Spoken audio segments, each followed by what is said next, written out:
സമ്മർദ്ദ തന്ത്രങ്ങളെയും നയതന്ത്രപരമായി ഉപയോഗിക്കുന്നതിൽ ഡൊണാൾഡ് ട്രംപിനെ വെല്ലാൻ മറ്റാരുമില്ലെന്ന് ഒരിക്കൽ കൂടി തെളിയിച്ചിരിക്കുകയാണ് ട്രംപ്. തെക്ക് കിഴക്കൻ ഏഷ്യയിൽ താൻ മുൻകൈയെടുത്ത് സ്ഥാപിച്ച തായ്ലൻഡ് കംബോഡിയ വെടിനിർത്തൽ കരാറ് തകരാതിരിക്കാൻ ട്രംപ് ഭരണകൂടം ഇപ്പോൾ പിടിമുറുക്കുന്നത് താരിഫ് ഭീഷണിയിലാണ്. വെടിനിർത്തൽ കരാർ ലംഘിച്ചാൽ തായ്ലൻഡുമായുള്ള നിർണായക വ്യാപാര ചർച്ചകൾ നിർത്തിവെക്കുമെന്നാണ് ട്രംപ് നൽകിയിരിക്കുന്ന അന്ത്യശാസനം. ഇത് ഇരു രാജ്യങ്ങളും തമ്മിലുള്ള അതിർത്തി തർക്കത്തെ മാത്രമല്ല, തായ്ലൻഡിന്റെ സാമ്പത്തിക ഭാവിയെയും ദോഷകരമായി ബാധിക്കുന്ന ഒരു നീക്കമാണ്. ട്രംപിന്റെ ഈ ഇടപെടൽ എന്തിനാണ് എന്നൊന്ന് പരിശോധിക്കാം. തായ്ലൻഡും കംബോഡിയയും തമ്മിലുള്ള അതിർത്തി തർക്കം രൂക്ഷമായതിനെ തുടർന്ന് കഴിഞ്ഞ ജൂലൈയിൽ ഇരു രാജ്യങ്ങളും തമ്മിൽ സംഘർഷമുണ്ടായിരുന്നു. ഈ സംഘർഷം അവസാനിപ്പിക്കാൻ US പ്രസിഡന്റ് ഡൊണാൾഡ് ട്രംപിന്റെ ഇടപെടലിൽ മലേഷ്യയിൽ വെച്ച് ഇരു രാജ്യങ്ങളും ഒരു വെടിനിർത്തൽ കരാറിൽ ഒപ്പുവച്ചിരുന്നു. എന്നാൽ ഈയിടെയായി അതിർത്തിയിൽ വീണ്ടും സംഘർഷമുണ്ടായി. കംബോഡിയൻ അതിർത്തിയിൽ സ്ഥാപിച്ച പുതിയ ലാൻഡ് മൈൻ സ്ഫോടനത്തിൽ തായ് സൈനികർക്ക് ഗുരുതരമായി പരിക്കേറ്റു എന്നാണ് തായ്ലൻഡിന്റെ ആരോപണം. ഇതിനെ തുടർന്ന് തായ് പ്രധാനമന്ത്രി അനുതിൻ ചാർവിരകുൽ കംബോഡിയ മാപ്പ് പറയുന്നതുവരെയും തർക്കങ്ങൾ പരിഹരിക്കുന്നതുവരെയും വെടിനിർത്തൽ കരാറിൽ നിന്നുള്ള എല്ലാ പ്രവർത്തനങ്ങളും താൽക്കാലികമായി നിർത്തിവെക്കുന്നതായി പ്രഖ്യാപിച്ചിരുന്നു. തന്റെ ഇടപെടലിൽ ഒപ്പുവെച്ച ഈ സമാധാന ഉടമ്പടി തകരുന്നു എന്ന് കണ്ടതോടെ ട്രംപ് ഉടൻ തന്നെ ഇരു രാജ്യങ്ങളിലെയും പ്രധാനമന്ത്രിമാരുമായി ഫോണിൽ സംസാരിച്ചു. പിന്നാലെ സ്ഥിരം പല്ലവി, താൻ ഒരു യുദ്ധം നിർത്തി എന്നാണ് ട്രംപ് ഈ ഇടപെടലിനെ കുറിച്ച് മാധ്യമങ്ങളോട് പറഞ്ഞത്. തായ്ലൻഡിനെ വീണ്ടും കരാറിൽ ഉറപ്പിച്ചു നിർത്താൻ ട്രംപ് ഭരണകൂടം ഉപയോഗിച്ച ഏറ്റവും വലിയ ആയുധം വ്യാപാര ചർച്ചകളാണ്.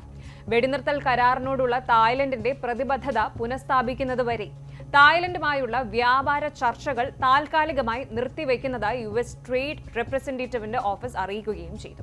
ഇതോടെ തായ് ഉൽപ്പന്നങ്ങൾക്ക് നിലവിൽ US ചുമത്തിയിട്ടുള്ള 19% താരിഫ് കുറയ്ക്കുന്നതിനെക്കുറിച്ചുള്ള ചർച്ചകളാണ് ഇപ്പോൾ തടസ്സപ്പെട്ടിരിക്കുന്നത്. ട്രംപിന്റെ മുന്നറിയിപ്പ് വ്യക്തമാണ്. വെടിനിർത്തൽ കരാർ ലംഘിച്ചാൽ വ്യാപാര ചർച്ചകൾ പൂർണ്ണമായി നിലയ്ക്കുകയോ അല്ലെങ്കിൽ ഉയർന്ന താരിഫ് പുനഃസ്ഥാപിക്കുകയോ ചെയ്യും. ഇനി വിഷയത്തിൽ തായ്ലൻഡിന്റെ പ്രതികരണം.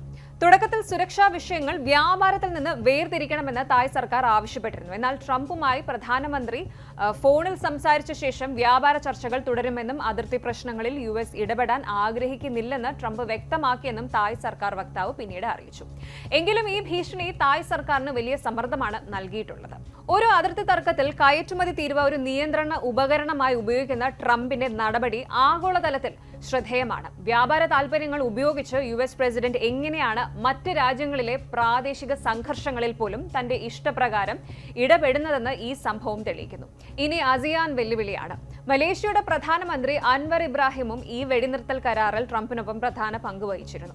കരാർ തകരുന്നത് ASEAN രാജ്യങ്ങളുടെ പ്രാദേശിക പ്രശ്നങ്ങൾ പരിഹരിക്കാനുള്ള കൂട്ടായ ശ്രമങ്ങൾക്കും വെല്ലുവിളിയാണ്. തായ്ലൻഡും കംബോഡിയയും തമ്മിൽ ചരിത്രപരമായ പ്രശ്നങ്ങളുള്ള വൈര്യങ്ങളുള്ള അതിർത്തി തർക്കം ട്രംപിന്റെ താരിഫ് ഭീഷണിയുടെ നിഴലിലാണ് ഇപ്പോൾ നിലകൊള്ളുന്നത്. സ്വന്തം രാജ്യത്തിന്റെ സാമ്പത്തിക താൽപര്യങ്ങൾ സംരക്ഷിക്കാനായിട്ട് തായ്ലൻഡ് വെടിനിർത്തൽ കരാറിൽ വീണ്ടും ഉറച്ചു നിൽക്കുമോ അതോ ട്രംപിന്റെ സമ്മർദ്ദം തള്ളിക്കളയുമോ എന്നൊക്കെ കാത്തിരുന്ന് തന്നെ കാണണം.